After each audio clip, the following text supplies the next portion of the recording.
विंध्या सरकार के आने वाले एपिसोड में आप देखेंगे कि अब विंध्या बर्फी देवी को दे चुकी है खुली चुनौती और वह उसे खुली चुनौती दे देगी जिससे बर्फी देवी तिलमिला उठेगी।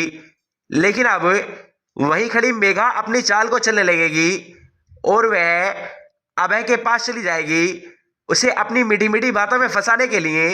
लेकिन जब उससे अभय बात करेगा तो मेघा चौंक जाएगी कि अभय यह क्या कह रहा है, क्योंकि अभय मेघा से कहेगा कि अगर विंध्या मुझे कुछ कह लेती तो मैं उसको माफ कर देता, लेकिन उसने मेरी माँ पर इल्जाम लगाया है, मेरी माँ को बदनाम करने की कोशिश की है, इसलिए मैं उसे कैसे माफ कर दूं।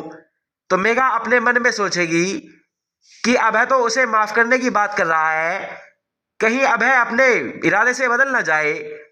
ये बात तो उसके मन में आनी भी नहीं चाहिए थी।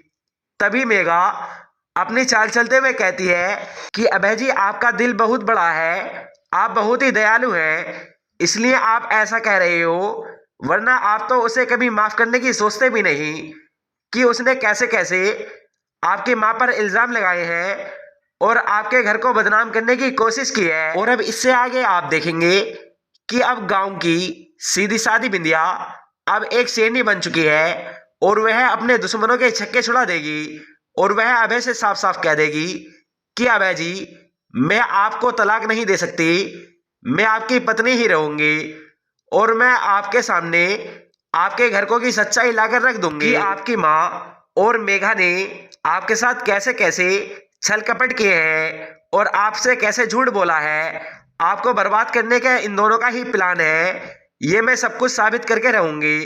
तो अभय कहता है, मुझे इस जन्म में तो आपके साथ नहीं रहना, मुझे तो आज की आज ही तलाक चाहिए। तो बिंदिया अभय से कहेगी कि इस जन्म तो क्या, मैं अगले 7 जन्म तक भी आपके साथ ही रहूंगी और आपकी पत्नी ही बनूंगी। अभय कहता है कि आपको किस बात का घमंड है कि आप एक मुख्यमंत्री हैं, तो क्या आप इस चीज का फायदा उठा रही हैं। और अभय क्या सोचता है कि बिंदिया को किस बात का घमंड है जो इतने भरोसे के साथ ये सब कुछ कह रही है, और अभय वहीं चौंक जाएगा। अब इससे आगे आप देखेंगे विंध्या सरकार के आने वाले नए एपिसोड में। तब तक के लिए आप हमारे चैनल को सब्सक्राइब कर लीजिए।